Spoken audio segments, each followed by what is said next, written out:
réalité dans nos vies. Amen. Bonjour à tous. Je suis heureux. Bonjour à tous. Ah, j'ai cru un moment qu'il n'y avait plus personne.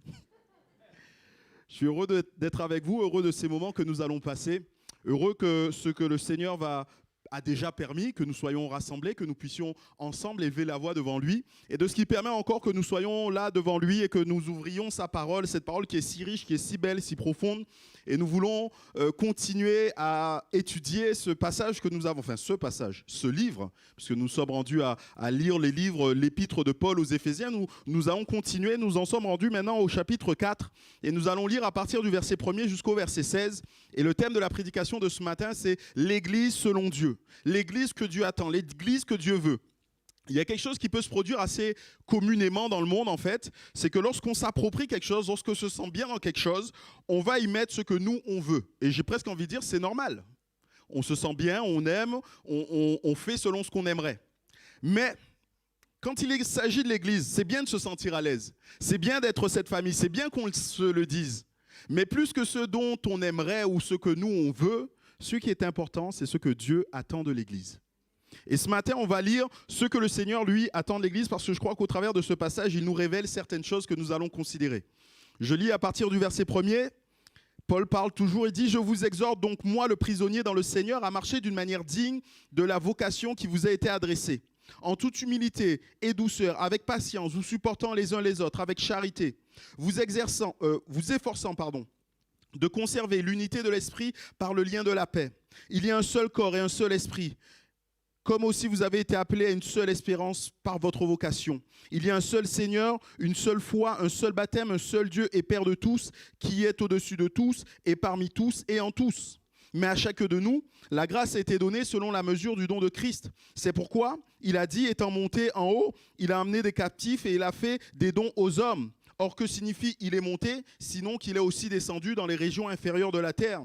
Celui qui est descendu, c'est le même qui est monté au-dessus de tous les cieux, afin de remplir toutes choses. Et il a donné les uns comme apôtres, les autres comme prophètes, les autres comme évangélistes, les autres comme pasteurs et docteurs, pour le perfectionnement des saints en vue de l'œuvre du ministère et de l'édification du corps de Christ, jusqu'à ce que nous soyons tous parvenus à l'unité de la foi et de la connaissance du Fils de Dieu, à l'état d'hommes faits à la mesure de la stature parfaite de Christ, afin que nous ne soyons plus des enfants flottants et emportés à tout vent de doctrine par la tromperie des hommes, par leur ruse, par les moyens de séduction, mais que professant la vérité dans la charité, nous croissions à tous égards en celui qui est le chef, Christ.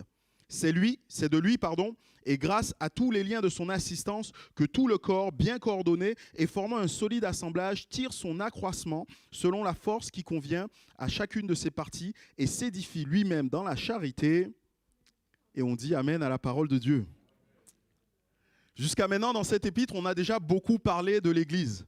Au chapitre 2, on a vu la manière dont Christ a rassemblé les hommes. Ceux qui étaient séparés, les Juifs d'un côté, les gentils de l'autre. Christ les a rapprochés. Christ a fait d'eux un peuple. Nous avons vu que l'Église était un mystère que Dieu avait pensé, que Dieu avait imaginé depuis la nuit des temps, que l'Église n'est pas là comme un cheveu sur la soupe dans l'histoire de l'humanité, mais faisait partie de ce plan divin et éternel que Dieu avait pour nous. Mais jusqu'à maintenant, tout ce que Paul nous a dit, c'est ce que Dieu a fait pour l'Église. C'est ce que Christ a fait pour l'Église.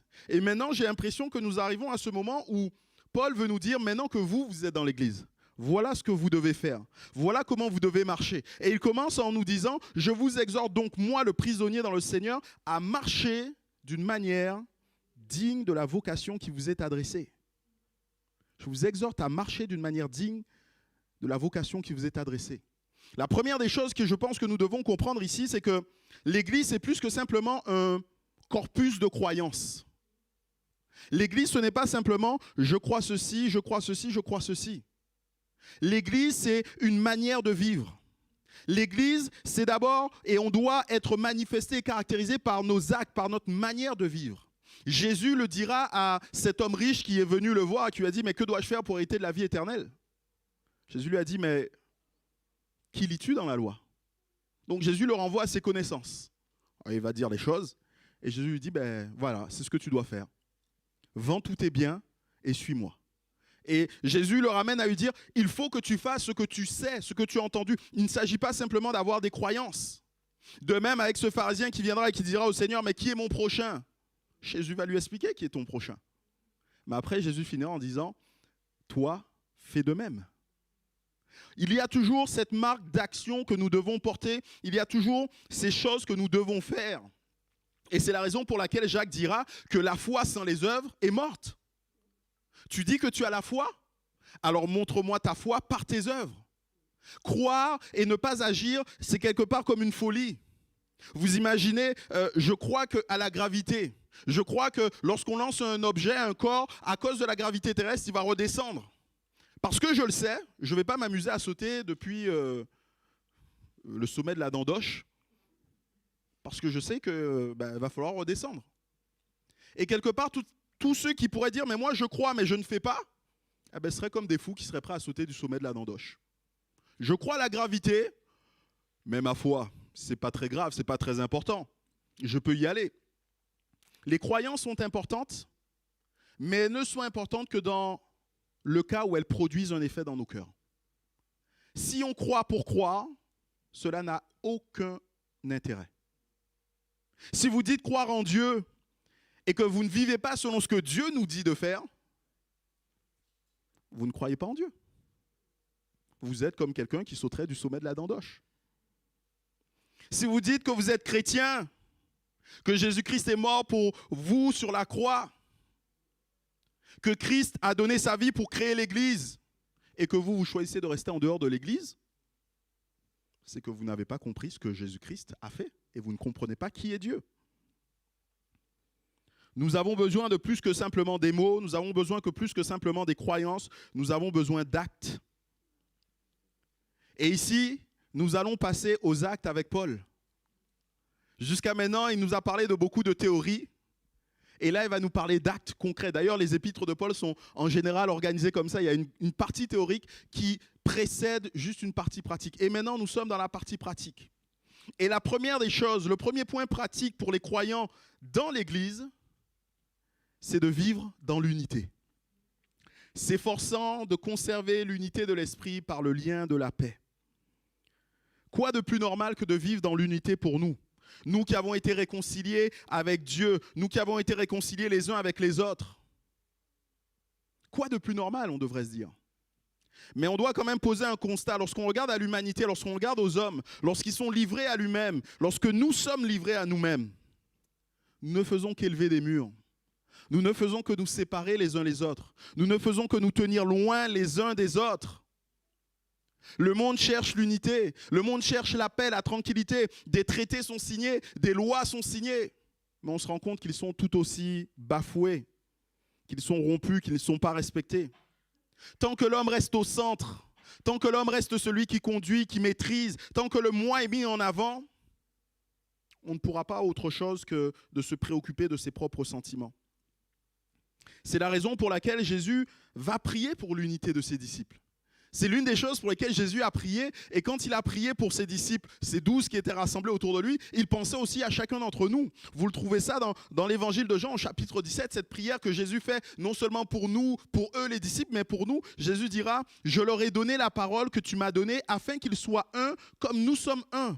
Moi en eux et toi en moi, afin qu'ils soient parfaitement un et que le monde connaisse que tu m'as envoyé et que tu les as aimés comme tu m'as aimé. » Pour qu'ils soient un, Seigneur. Jésus a prié pour l'unité.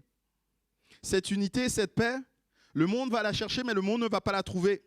Mais l'Église doit être cette organisation. Alors j'emploie organisation, je mets entre guillemets, vous comprenez bien que nous ne sommes pas une organisation, mais en tout cas ce rassemblement de personnes qui démontrent, qui met l'accent sur l'unité, quelle que soit la couleur de peau. Moi je suis plus foncé que la plupart d'entre vous. Quelle que soit la culture. Vous le savez, je suis originaire de la Guadeloupe, je n'ai pas du tout une culture savoyarde et même métropolitaine. Quand je suis arrivé, je me suis rendu compte qu'il y avait une grande différence. Quel que soit l'âge, quel que soit le poids, quel que soit le sexe. Et on pourrait continuer comme ça et rajouter des choses qui pourraient séparer les hommes. L'Église doit être ce lieu où règne l'unité entre ses membres. Mais les croyants ne peuvent pas vivre l'unité sans l'aide du Saint-Esprit. C'est le Saint-Esprit qui nous permet de vivre unis. L'unité est étroitement liée à l'action du Saint-Esprit dans nos vies. Il nous faut son action dans nos cœurs pour que nous soyons unis. Parce que de nous-mêmes, nous n'arriverions jamais à le faire. Parce que nous serions que ceux qui cherchent à vivre en tant qu'hommes, avec nos propres caractéristiques, avec celles qui nous concernent, avec celles qui sont les nôtres. Mais Paul ici va pointer du doigt d'autres caractéristiques. Il va dire, il faut que vous ayez de l'humilité et de la douceur. De l'humilité. C'est un trait de caractère qui, alors aujourd'hui peut-être qu'on ne va pas trop s'en moquer, mais à l'époque de Paul, il faut savoir que c'est un trait de caractère qui était moqué. Aussi bien les Grecs que les Romains ne considéraient pas l'humilité comme étant une qualité. Pour eux, c'était plutôt une faiblesse. Pour eux, ils s'enorgueillissaient d'être ceux qu'ils étaient, d'avoir tout ce qu'ils avaient. Mais il s'agit ici en réalité de la disposition de cœur qui permet à Dieu de nous utiliser, qui permet à Dieu d'utiliser l'homme. Tant que l'homme n'est pas humble pour reconnaître son péché, tant que l'homme n'est pas suffisamment humble pour dire « Mais oui Seigneur, tu es plus grand que moi. Et puisque tu es Dieu, je vais te remettre à ta place et moi je restais à la mienne. » Tant que l'homme n'est pas capable d'avoir cette humilité dans son cœur, il ne peut pas être utilisé par Dieu et Dieu ne peut pas le bénir. C'est d'ailleurs pour ça que Pierre dira « Humiliez-vous sous la puissante main de Dieu afin qu'il vous élève au temps convenable. » L'humilité, ce n'est pas une faiblesse. L'humilité, ce n'est pas une faiblesse, c'est au contraire une force. C'est savoir et connaître nos limites et savoir que Dieu, lui, n'en a pas. Et accepter de le mettre à sa place et de lui dire « Seigneur, tu vas faire ». L'humilité, c'est aussi savoir reconnaître les intérêts des autres. C'est aussi savoir chercher les intérêts des autres avant les nôtres. Et ça va nous amener à agir avec eux avec douceur. Parce qu'on est humble, on devient doux. Parce qu'on est humble, on agit de manière douce. Paul va aussi nous parler de la patience. La patience qui va devoir déboucher sur le fait de se supporter les uns les autres. La patience. Je pense que comme moi, vous êtes très patient. La preuve, vous demandez au Seigneur de faire vite quand il vous donne la patience. La patience est forcément quelque chose qui nous travaille. On a plus ou moins de patience.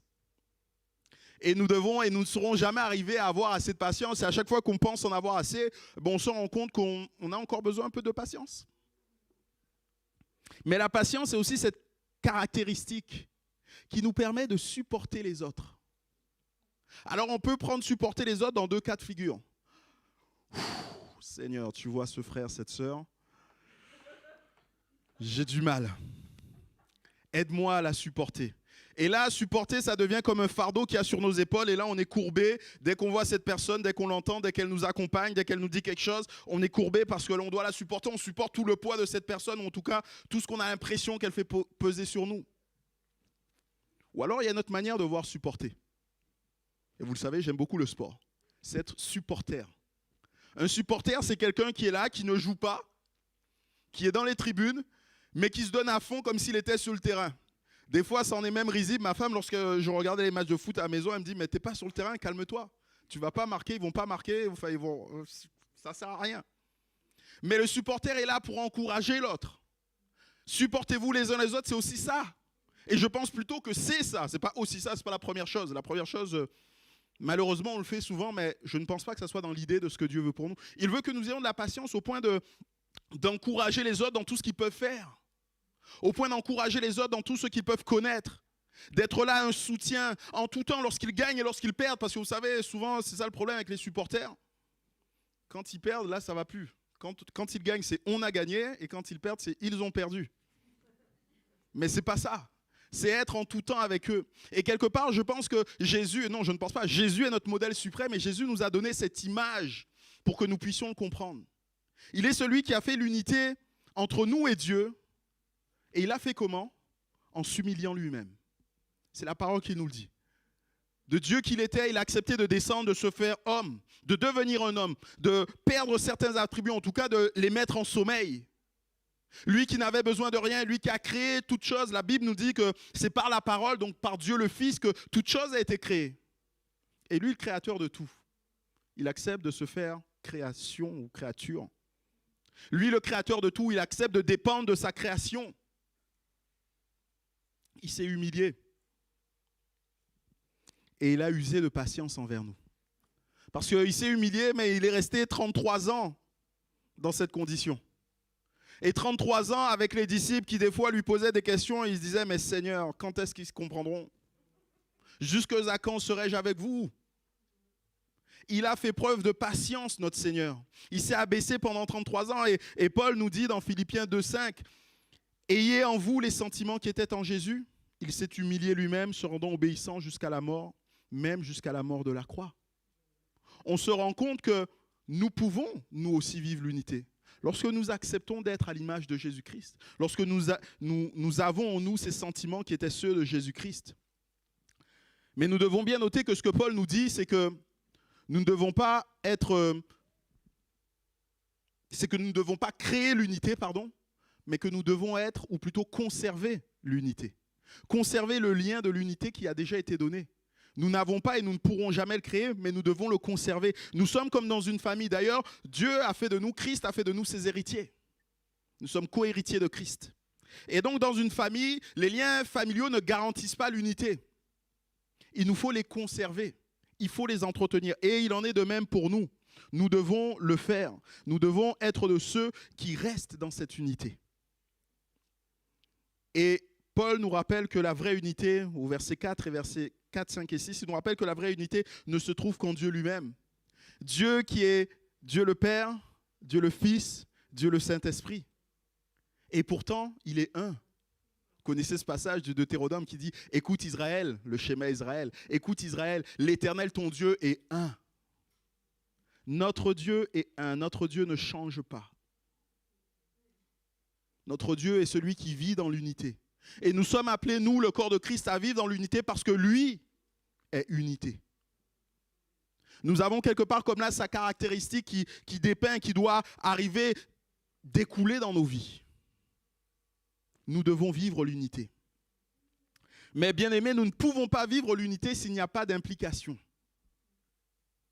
L'unité, ce n'est pas venir dans ce lieu, le dimanche matin à 10h, s'asseoir, fixer un écran, chanter les mêmes paroles, ensuite avoir un temps de prière, ensuite écouter la prédication, dire amen et s'en aller.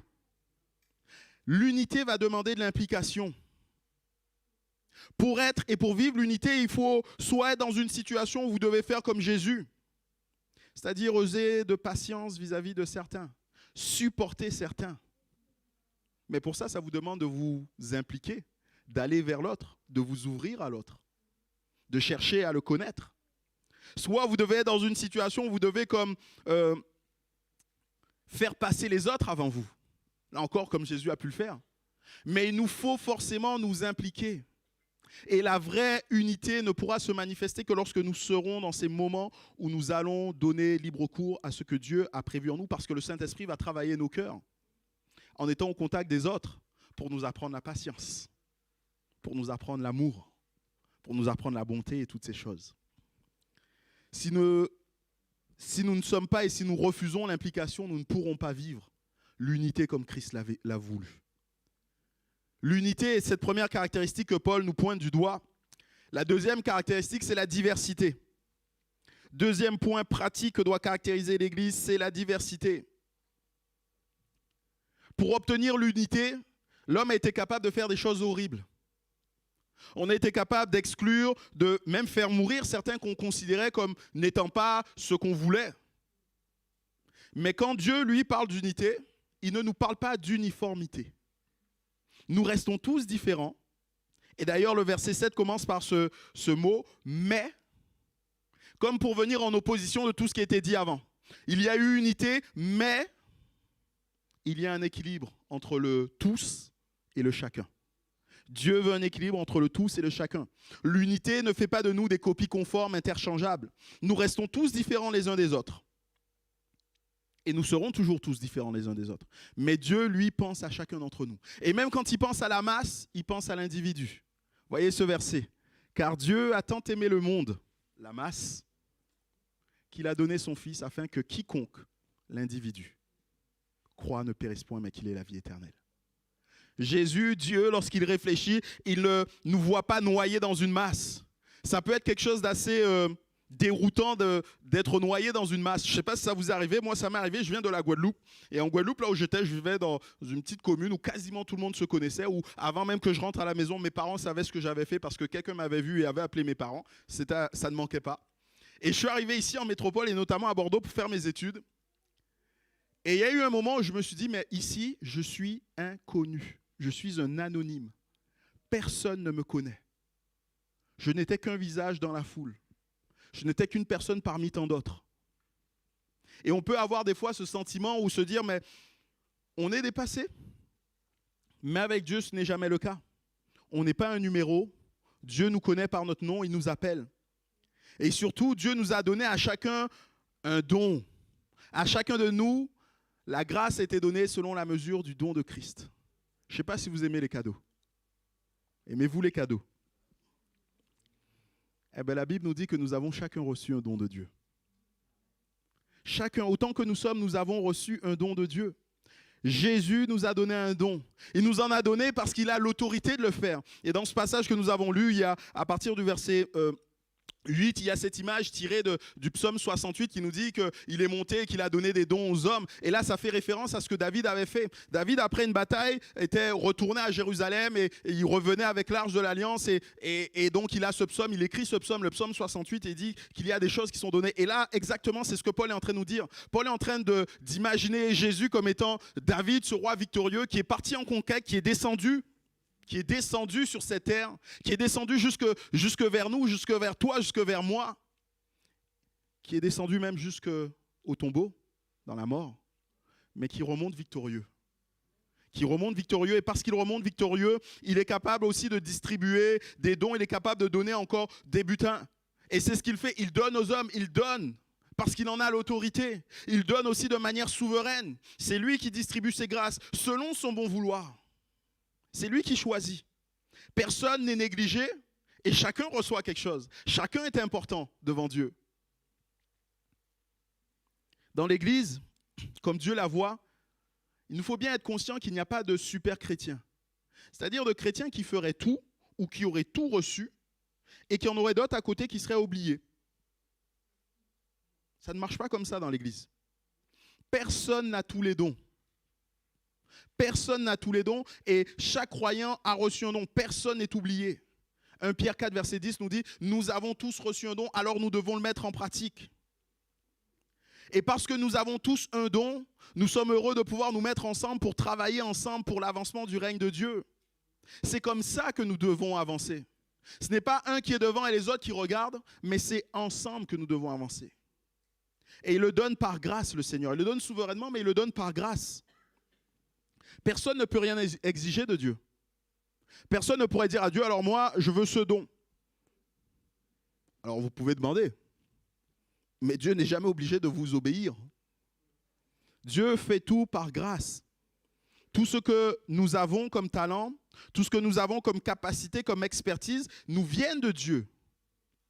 C'est Paul qui dira, mais qu'est-ce qui te distingue? Qu'as-tu que tu n'aies reçu? Et si tu l'as reçu, pourquoi te glorifies-tu? Comme si tu ne l'avais pas reçu. C'est vrai pour les dons naturels, on pourrait dire, mais ça l'est encore plus quand il s'agit de dons de Dieu, des dons spirituels. Les dons peuvent être un talent, les dons peuvent être une capacité, les dons peuvent être une expertise que Dieu utilise pour édifier les autres. Une expertise, un talent qu'on aurait. Ce qui fait que quelque chose est un don spirituel n'est pas la qualité de cette chose, ni même l'expertise qu'on ait de cette chose. Il y a des personnes qui naissent avec des dons et des talents, on va dire des talents pour ne pas tromper, on va dire avec des talents. Certains savent chanter très bien dès la naissance, enfin pas dès la naissance, mais en tout cas ils ont ce talent. D'autres savent jouer des instruments, d'autres sont sportifs. Tout ça, ce sont des talents. Maintenant, un don, c'est quelque chose que Dieu utilise au travers de moi pour bénir quelqu'un. Quand je sais jouer au piano et que je mets ce talent entre les mains du Seigneur et que le Seigneur me donne un don pour jouer des musiques à sa louange, à sa gloire, c'est une bénédiction. À ce moment-là, ça devient un don.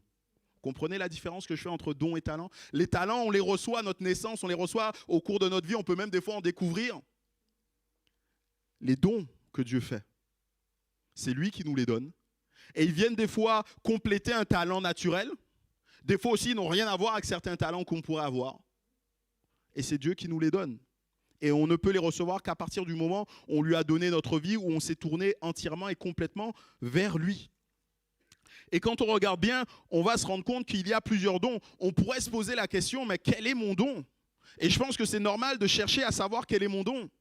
Parce qu'on en a chacun reçu un. Et quand on fait la suite de cette lecture, on tombe sur le verset 11. Et il a donné les uns comme apôtres, les autres comme prophètes, les autres comme évangélistes, les autres comme pasteurs et docteurs. Et on pourrait se poser la question, mais est-ce que c'est là tous les dons que le Seigneur donne? La réponse est bien sûr non. Ici, Paul montre que Dieu a donné à l'Église des hommes, des ministères dons, c'est comme ça qu'on les appelle en termes théologiques, des ministères dons, donc apôtres, prophètes et ainsi de suite, pour aider l'Église à accomplir son ministère. Souvent, et je me souviens, quelqu'un me disait ça quand je suis arrivé, en me parlant de mon ministère, mais je dis, mais le plus important, ce n'est pas mon ministère. Le plus important, c'est le ministère de l'Église. Parce que l'Église a un ministère. Chaque croyant, autant que nous sommes, nous avons un ministère. On peut avoir, alors en fonction de la version de la Bible que vous avez sûrement la version Louis II, on peut avoir cette impression qu'il y a une distinction entre les services et le ministère. Mais derrière, c'est le même mot grec qui veut dire et qu'on traduit par ministère. Il n'y a pas de distinction pour Dieu entre ce qu'on fait. Ce n'est pas ce que je suis, moi je suis pasteur, ce n'est pas ça le ministère. C'est le fait que nous soyons croyants, que nous soyons enfants de Dieu, que nous voulions servir Dieu, que nous soyons l'Église qui fait que nous ayons un ministère. Vous avez un ministère. Et Dieu vous a donné un don pour accomplir ce ministère. On connaît naturellement dans nos églises pentecôtistes ce passage de 1 Corinthiens 12 où il est question de ce qu'on appelle communément les dons spirituels. Prophétie, parole de connaissance, parole de sagesse, discernement des esprits, ainsi de suite. Ce sont des dons que Dieu a donnés à l'église. Ce sont des dons que Dieu donne et vous avez peut-être et sûrement reçu un de ces dons. Mais il y a d'autres dons qu'on trouve dans Romains 12. Et dans Romains 12, au verset 6 à 9, si je ne me trompe pas, Paul va parler d'autres dons qu'on va appeler des dons plus généraux, en tout cas que je qualifie comme ça, des dons généraux. Où il y a là le don d'exhorter, il y a là le don de présider, il y a là le don d'être généreux. Et il y a même un don de service. Ce qui me fait dire qu'en fait, la liste des services, ou plutôt la liste des dons que le Seigneur peut nous donner sont variés. Il y a même un don de service, c'est-à-dire un don de faire ce qui est nécessaire quand cela est nécessaire. Dieu a donné à son Église une responsabilité énorme. Il leur a dit en s'en allant, allez, faites de toutes les nations des disciples. Et quand on réalise ce que ça veut dire, tout ce qu'il doit y avoir derrière, il doit y avoir bien sûr la prédication de la parole. Il doit y avoir le fait de prendre soin de ceux qui sont sauvés, de les éduquer, de les faire grandir, de faire d'eux des disciples. Il y a le fait d'accompagner ceux qui sont malades. Il y a le fait peut-être d'avoir un lieu où rassembler toutes ces personnes. Alors il faut peut-être le construire, ce lieu. Après, il faut l'entretenir, il faut le nettoyer. Après, il faut financer ce lieu, il faut financer les personnes qui peuvent annoncer l'évangile. Et ainsi de suite. Quand on se rend compte de tout ce qu'il y a derrière tout ça, derrière ce que le Seigneur nous demande, on comprend que pour remplir cette mission, on ne peut pas le faire seul. Aucune personne ne peut le faire seule. Je ne peux pas le faire seul. Je ne suis pas l'église de Thonon. Nous sommes ensemble, l'église de Thonon. Et c'est ensemble que nous devons chercher à répondre à cet appel de Jésus de faire de toutes les nations des disciples. Maintenant que nous avons ces dons, il nous est important, il est même crucial de les mettre au service de Dieu. Et j'aimerais peut-être dire avant cela que si vous ne savez pas quel est votre don, prenez le temps de chercher et de demander au Seigneur quel est votre don. Parce qu'assurément, vous avez reçu un don. Et votre don ne sera pas celui de votre voisin d'à côté. Votre don vous est propre. Dieu vous a donné quelque chose pour que vous puissiez le servir efficacement. Dieu vous a donné quelque chose pour que vous soyez une bénédiction pour l'Église. À vous de servir. À vous de vous mettre en activité. Si dans l'Église, on dit qu'il y a un seul ministère, en parlant du pasteur, c'est qu'il y a un problème. L'Église compte autant de ministères qu'elle a de membres. Si vous êtes membre de l'Église, vous avez un ministère. Et si vous avez un ministère, vous devez vous mettre au travail. Vous devez servir le Seigneur avec votre don. Vous devez servir l'Église avec votre don. Parce que bien souvent, on dit qu'on sert le Seigneur, mais quand on réfléchit bien, on sert des hommes pour Dieu. Mais Dieu n'a pas besoin qu'on le serve. Il n'y a rien qu'on pourrait se faire que Dieu aurait besoin. Par contre, ceux qui sont autour de nous ont besoin de choses. Exhortation, je le disais tout à l'heure, encouragement, hospitalité. Il y a tellement de dons que le Seigneur veut que son Église ait. À nous de savoir, de connaître notre don et de le pratiquer. L'Église est unie, l'Église est diverse, mais l'Église est aussi mature. C'est le troisième point, la troisième caractéristique que doit manifester l'Église. Afin que parvenue à l'unité de la foi et de la connaissance du Fils de Dieu, à l'état d'homme fait, à la mesure de la stature parfaite de Christ. Je ne sais pas ce que ça vous fait de lire cette phrase de Paul. Moi, avec Paul, ce qui me dérange, c'est pas dérange, mais en tout cas, ce que je ressens à chaque fois, c'est qu'il met la barre très, très, très, très, très, très, très haut. Et là encore, il la met très, très haute, cette barre. Il va nous parler de l'unité de la foi. Et là, quand il parle de la foi, ce n'est pas simplement le fait de croire, mais il s'agit plutôt de tout ce corps doctrinal que nous avons. L'enseignement des Saintes Écritures qui nous dit et qui nous parle de Jésus-Christ, de son œuvre rédemptrice de la croix, de ce que Dieu veut pour nous. Les chrétiens ne sont pas appelés à maintenir l'unité avec ceux qui ne restent pas dans la foi, dans la doctrine. Ce n'est pas être sectaire, mes bien-aimés. Mais la Bible ne nous appelle pas à être dans l'unité avec ceux qui ne sont pas dans la foi. Nous devons être dans l'unité avec ceux qui sont dans la foi. Et cela veut dire des fois, et dans certains cas, que nous allons devoir apprendre à passer par-dessus certaines choses qui sont mineures. Par-dessus certaines choses qui ne sont pas importantes. Des fois, par-dessus notre propre interprétation de la Bible sur certains points. Ce n'est pas là l'important. Il nous faut garder l'unité parce que l'unité est plus importante que tout. Certains ont été étonnés en me disant mais moi je ne pense pas comme ça, je pense comme ça. Je dis oui, d'accord, j'entends ce que tu me dis. Moi je ne pense pas. Je suis pasteur d'une assemblée de Dieu, d'une église pentecôtiste. Voilà quelle est notre doctrine, voilà ce que nous pensons. Mais pour autant, je sais que tu es mon frère. Et ça ne me dérange pas de passer un culte avec toi, de louer le Seigneur avec toi. Ça ne me dérange pas de mettre la main dans cette même corbeille et de prendre la scène avec toi. Parce que nous sommes unis l'un avec l'autre. L'unité de la foi. L'unité de la foi doit nous amener à déboucher sur la connaissance du Fils de Dieu. Et là, il fait référence à une connaissance plus complète et même plus profonde de Jésus. Chaque croyant doit avoir une relation avec Dieu. Chaque croyant doit avoir une relation personnelle et intime avec Jésus-Christ. Son caractère, ses pensées, sa vision, ses plans, ses projets doivent transpirer au travers de nous, doivent sortir au-dedans de nous. Et quelque part, ça nous amène encore un peu plus loin que simplement l'unité de la foi. L'unité de la foi est comme de la théorie, de ce que nous savons, mais l'unité de la foi doit nous amener à une connaissance du Fils de Dieu, à quelque chose de beaucoup plus pratique, à de l'expérience même. Parce que nous connaissons Dieu, parce que nous avons saisi qui est Dieu, nous pouvons expérimenter Dieu et toutes ses grâces et ses bénédictions et ses bontés. La connaissance du Fils de Dieu. Et il finit par cette phrase qui est, pour moi, le sommet de l'Himalaya, l'Everest, la mesure de la stature parfaite de Christ. La mesure de la stature parfaite de Christ. Je ne sais pas si vous avez déjà essayé de penser à cette phrase. Christ était parfait. Christ n'a péché en rien lorsqu'il était sur cette terre. Et ce que Paul nous dit, c'est que l'Église, les chrétiens, sont appelés à la maturité, à croître dans toute la mesure de la stature parfaite de Christ. Nous sommes appelés à ressembler à Jésus-Christ. Nous ne devons pas avoir de doute sur cela. Nous sommes appelés à ressembler à Jésus-Christ. Mais c'est vrai que là, on peut être comme pris par la hauteur. Mais nous devons être conscients que là, Paul ne parle pas de perfection. Oui, Jésus était parfait, nous ne le sommes pas. Mais ce que Paul nous demande ici, c'est de la croissance.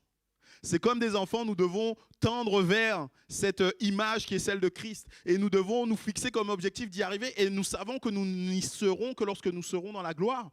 Mais ici-bas, sur cette terre, nous devons progresser. Nous devons progresser. Cette maturité a un but. Elle permet à l'Église d'être protégée de bien des dangers. Vous savez, quand on regarde un lionceau, c'est tout mignon, c'est tout innocent, c'est même inoffensif. Le lionceau peut être la proie d'animaux féroces dans la savane. Mais une fois que le lionceau grandit, il n'en est plus de même. Il se fait respecter par tout le monde. Et quelque part, nous devons être comme cela. L'Église renferme en elle la puissance de Dieu. Les croyants renferment en eux la puissance de Dieu. Mais tant que nous sommes et que nous restons petits, nous sommes en proie à tellement de dangers. Et Paul en a cité quelques-uns au verset 14, afin que nous ne soyons plus des enfants flottants et emportés à tout vent de doctrine par la tromperie des hommes, par leur ruse, par des moyens de séduction. Nous devons croître, parce que si nous ne croissons pas, si nous n'allons pas vers la maturité, nous serons en danger. Nous sommes en danger. En danger de faire naufrage dans la foi, en danger de faire naufrage dans la doctrine, de se laisser emporter par une nouvelle doctrine. Ah, j'ai entendu ça, j'ai vu ça sur Internet, quelqu'un a dit ça. Oh, c'est super, c'est merveilleux. C'est un problème, mes bien-aimés. C'est un problème. Combien de chrétiens ont échoué dans la vie chrétienne, dans la foi, parce qu'ils n'avaient pas ces racines profondes, parce qu'ils n'avaient pas accepté de mûrir. Et dès qu'ils voyaient quelque chose de nouveau, dès qu'on leur parlait de quelque chose de nouveau, ils se précipitaient et allaient consommer ces choses. Vous savez, c'est comme ce passage dans le livre des rois qui nous parle de ce prophète qui a été chercher à manger parce que c'était la famine et qui a pris des coloquines sauvages. Et il ne savait pas ce que c'était, il l'a mis dans le repas, après il a mangé, après il s'étonne que ça soit du poison. Et quelque part, si nous ne grandissons pas, si dans la doctrine nous ne sommes pas fondés, nous pouvons nous laisser emporter par tellement de choses. La tromperie, la ruse des hommes. Mais attention de ne pas confondre maturité et croissance. Oui, j'ai parlé de croissance, mais la croissance peut être simplement en nombre. Et bien sûr, on serait content de se dire que merci Seigneur qu'il y ait encore plus de personnes dans ce lieu. Merci Seigneur qu'il y ait encore plus de personnes qui passent par les eaux du baptême. C'est une bonne chose. Mais nous voulons bien plus que ça. Ce que nous voulons, ce n'est pas simplement un auditoire beaucoup plus fourni. Ce que nous voulons, c'est une profondeur dans notre foi. Ce que nous voulons, c'est une assise dans notre foi. La maturité doit nous conduire jusque-là. L'unité et l'exercice des dons, ensemble, doivent nous conduire à la maturité. Il nous faut bien comprendre que c'est lorsque nous acceptons d'être unis les uns avec les autres, de se soumettre les uns aux autres, que nous mettons en exercice nos dons, qu'à ce moment-là, nous commençons à grandir. Parce qu'il va se produire quelque chose de merveilleux. C'est-à-dire que je vais venir vers une personne et je vais, vis-à-vis de cette personne, exercer mon ministère. Peut-être est-ce une personne qui a besoin d'exhortation, de consolation. Et je vais exercer mon ministère vis-à-vis de cette personne. Cette personne va être bénie. Mais en retour, je vais être béni. Parce que, étant en contact de cette personne, je vais devoir apprendre à faire preuve de patience. Je vais devoir apprendre à faire preuve d'humilité aussi vis-à-vis d'elle. Pouvoir me mettre à son niveau pour qu'elle puisse comprendre ce que j'ai à lui dire. Et là, on est dans une relation gagnant-gagnant. Et on comprend bien pourquoi dans l'Église, nous sommes dans cette relation, dans ce que Dieu veut pour nous. L'Église de Dieu, et je terminerai par là, l'Église selon Dieu, elle est unie, elle est diverse et elle est mature. Nous ne pouvons pas vivre l'Église de Dieu sans ces trois choses. Et nous avons notre part à faire dans chacune de ces trois choses. Pour vivre l'unité, nous devons nous efforcer à la vivre. Nous devons accepter de regarder les autres comme nous étant supérieurs. Nous devons avoir un caractère différent. Nous devons laisser le Saint-Esprit agir en nous pour avoir une attitude différente. Mais l'Église est aussi variée, diverse, parce que chacun a reçu quelque chose de Dieu.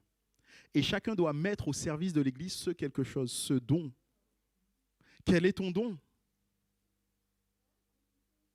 Qu'est-ce que Dieu t'a donné pour l'église ADD de ton nom aujourd'hui? Parce que moi, je crois et je le rajoute ça. Mais si vous êtes présent dans cette église maintenant, c'est parce que c'est maintenant que Dieu veut se servir de vous dans l'église. Ce n'est pas dans 5-10 ans. C'est maintenant. Qu'avez-vous à apporter maintenant? Quel est le talent que Dieu a mis maintenant sur votre cœur? Exercez ce don. Exercez ce service. Exercez ce ministère. Pour que vous puissiez croître, mais que vous permettiez aussi à l'Église de croître ensemble. Parce que c'est là l'Église que Dieu veut, c'est là l'Église à laquelle Dieu s'attend. Et que le Seigneur permette que nous soyons cette Église. C'est vrai que nous sommes une petite Église, nous sommes pas très grand. Vous savez, avant d'être sur Thonon, nous étions, nous, à Bordeaux République, donc une église un peu plus conséquente, où il y avait beaucoup de services et beaucoup de possibilités. Et certains, en discutant avec certains, me disaient, ah oui, ce serait bien d'être là-bas, on aurait la possibilité de faire tout ça. Mais moi, je me dis que si Dieu vous a mis ici, c'est qu'ici, il y a quelque chose à faire. Ah, peut-être des choses qui n'existent pas, mais quel est l'important? On est prêt à créer de nouvelles choses. Vous savez, si les disciples étaient restés à faire que ceux qui existaient, les diacres ne seraient jamais nés. Vous savez, c'est qu'ils se sont rendus compte d'un problème, ils étaient en train de servir et ça leur prenait trop de temps. Ils ont dit, il faut que quelqu'un d'autre le fasse. Alors d'autres l'ont fait. Et qu'est-ce qui s'est produit? C'est qu'on voit qu'au travers de cela, il y a eu deux hommes, notamment Étienne et Philippe. Étienne qui a été un homme qui a eu un témoignage comme personne, enfin comme personne, en tout cas comme rarement il y en a eu à ce moment-là, il était le premier martyr. Mais aussi Philippe qui plus tard est devenu évangéliste. Parce qu'il a accepté de servir, de commencer petitement, j'ai envie de dire. Servir aux tables. Le Seigneur l'a aussi encouragé, l'a amené un peu plus loin. Les apôtres ont été capables de créer des services. Et moi, je pense que l'Église doit être comme ça. Ce qui est important, ce n'est pas de se dire quels sont les services qui sont dans l'Église et je vais rentrer dans un service de l'Église. Tant mieux si c'est le cas, si ça vous correspond. Mais le plus important, c'est qu'est-ce que j'ai reçu de Dieu? Et comment je peux le mettre au service de l'Église? Je l'ai dit à beaucoup et je terminerai par là. Je l'ai dit à beaucoup, mais je considère mon ministère comme étant le fait de pouvoir permettre à chacun d'exercer au mieux ce que Dieu leur a donné. Et mon but, c'est de vous accompagner. Mon but, c'est de vous faire grandir dans ce que vous avez reçu de Dieu, de le découvrir, de le peaufiner, d'exceller dans ce domaine, pour que vous soyez les meilleurs possibles dans ce que Dieu veut pour vous. Voilà quel est le but de l'Église. Voilà quel est mon but, c'est que chacun d'entre nous soyons au service de Dieu, là où il nous a placés. Et je rajoute entre parenthèses que le service de Dieu, ce n'est pas être ici debout, là, sur cette estrade. Le service de Dieu, ce n'est pas que le dimanche matin. Il y a tellement de choses. Que le Seigneur nous conduise, que le Seigneur vous conduise et nous révèle à chacun quels sont nos dons, quel est ce que le Seigneur a prévu pour nous. Seigneur, nous voulons te bénir pour ta parole qui, là encore, Seigneur, nous invite à considérer les choses différemment de ce que nous pourrions les penser, Seigneur. Oui, nous voulons être une église unie, Seigneur. Nous voulons apprendre tout un chacun à laisser Saint-Esprit agir dans nos cœurs afin que nous puissions regarder les autres comme nous étant supérieurs, afin de devenir les supporters les uns des autres, Seigneur. Oui, nous voulons encore, Seigneur, être cette église qui exerce les dons pour tout un chacun. Merci, Seigneur, pour mes bien-aimés, ceux, Seigneur, qui connaissent déjà leurs dons, ceux qui savent où tu les as placés, ceux qui savent que tu veux les bénir là, Seigneur, et que tu vas bénir aussi au travers d'eux. Mais je veux aussi te prier pour tous ceux qui recherchent leurs dons, Seigneur. Donne-leur encore de trouver ce domaine particulier où tu leur permettras de magnifier ton nom, où tu leur donneras de révéler ton nom, que ce soit dans ces quatre murs ou en dehors de ces quatre murs, Seigneur. Je te prie que tu te révèles et que tu donnes encore, Seigneur. Merci parce que nous savons que nous avons tous reçu des dons. Et nous voulons apprendre encore, Seigneur, à utiliser ces dons pour mûrir les uns les autres, pour aller vers la croissance, vers la maturation que tu as prévue pour nous, Seigneur. Sois glorifié, mon roi, sois glorifié, Jésus. Amen. Amen. Avant que nous puissions